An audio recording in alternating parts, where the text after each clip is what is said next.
think what makes a good home is a happy environment and access to basic necessities like food and water. Your family in your house for you. A welcoming environment.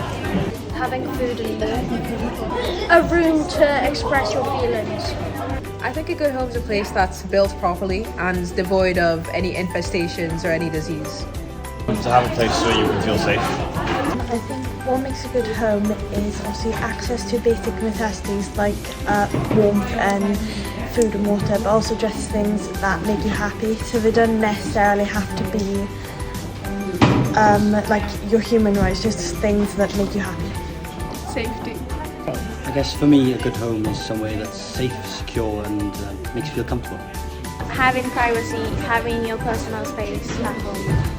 What makes a good home is the people you spend time with in that home or a special place where you live. Family.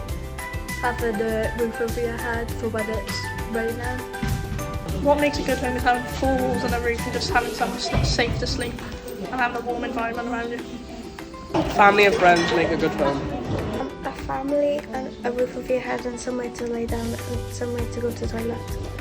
A home where you live with your parents, feel joyful and happy. That's what makes a good home.